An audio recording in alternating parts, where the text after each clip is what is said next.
Assalamualaikum warahmatullahi wabarakatuh.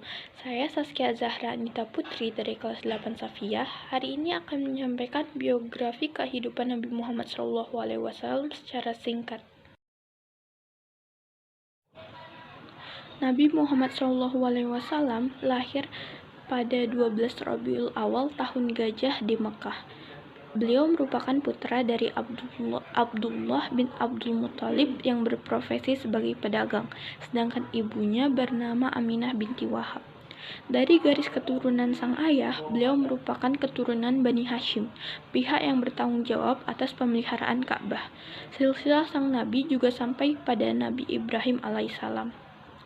Rasulullah terlahir sebagai anak yatim, sebab sang ayah meninggal 2 bulan sebelum kelahirannya saat sedang melakukan perjalanan dagang. Ketika masih kanak-kanak, sang ibu wafat karena sakit. Beliau akhirnya diasuh oleh sang kakek, Abdul Muthalib. Setelah 2 tahun dibesarkan, giliran kakeknya yang menyusul wafat karena usia renta, sehingga Nabi Muhammad kemudian dirawat oleh pamannya, Abu Thalib. Sejak belia, beliau mengembala kambing, kemudian mengikuti jejak sang paman sebagai pedagang. Jauh sebelum menjadi Rasul, Nabi Muhammad telah menunjukkan kualitasnya sebagai manusia berakhlak mulia.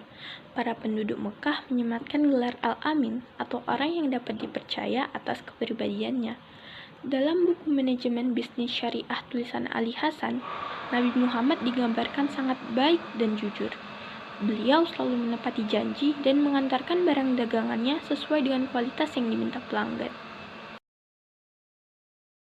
Pada suatu hari, Rasulullah SAW bermimpi malaikat Jibril datang untuk menemuinya.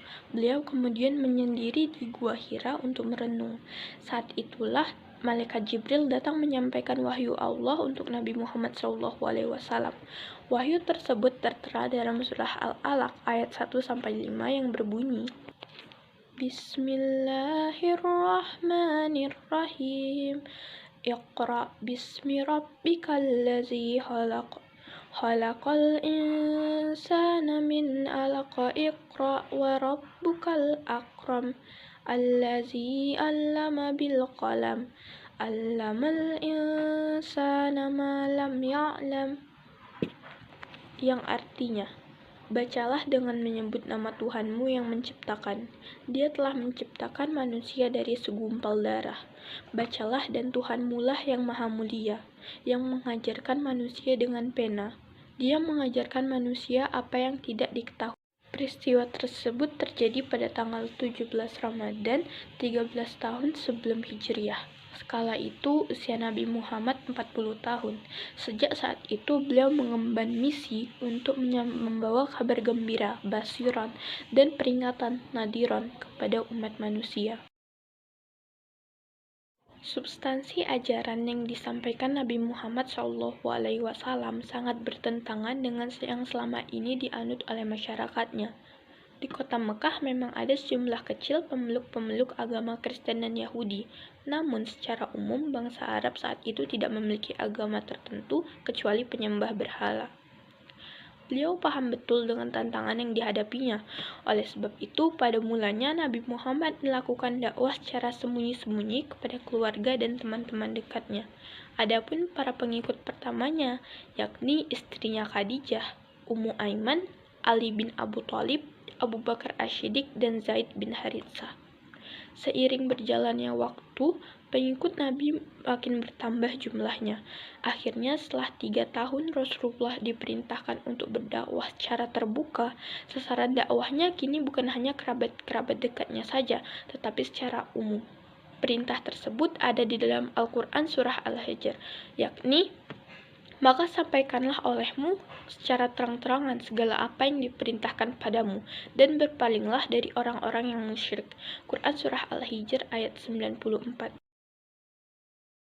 Perjuangan Nabi Muhammad SAW dalam menyebarkan ajaran Islam menghadapi banyak penolakan sampai terjadinya peperangan. Dalam setiap peperangan, beliau selalu tampil sebagai panglima yang perkasa namun bersahaja. Ini karena Rasulullah selalu memegang teguh apa yang diperintahkan Allah kepadanya. seperti disebutkan dalam surah Al-Baqarah ayat 190.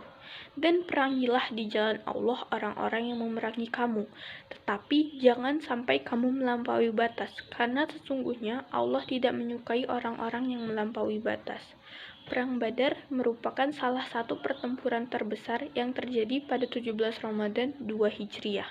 Dikutip dari Muhammad Zulfahnur Hilmi Rahmadani dalam pengaruh Perang Badar terhadap eksistensi kaum muslim di Madinah.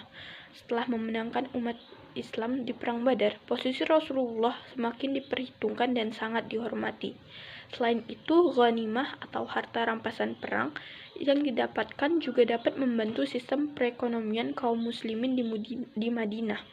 Dengan berkembangnya stabilitas politik dan ekonomi, dakwah Rasulullah untuk menyebarkan agama Islam pun makin mudah dilaksanakan. Pada 29 Safar tahun 11 Hijriah, Nabi Muhammad SAW mengalami sakit parah. Mengetahui ajalnya semakin dekat, beliau berwasiat kepada para sahabat untuk bertakwa kepada Allah Subhanahu wa Ta'ala. Rasulullah bersabda, "Aku berwasiat kepada kamu semua agar bertakwa kepada Allah Subhanahu wa Ta'ala, karena aku akan meninggalkan dunia yang fana ini. Hari ini adalah hari pertamaku memasuki alam akhirat dan sebagai hari terakhirku berada di alam dunia ini." Nabi Muhammad adalah manusia yang mulia, hingga malaikat maut tidak kuasa untuk menyambut nyawanya. Saya datang untuk ziarah sekaligus menyambut nyawa. Jika Tuhan izinkan, akan saya lakukan. Jika tidak, saya akan pulang. Rasulullah tetap memilih untuk bertemu dengan penciptanya. Pada akhirnya, Nabi Muhammad wafat di usia 63 tahun pada hari Senin 12 Rabiul Awal 11 Hijriah. Sekian yang dapat saya sampaikan. Terima kasih atas perhatiannya. Mohon maaf bila ada salah kata. Wassalamualaikum warahmatullahi wabarakatuh.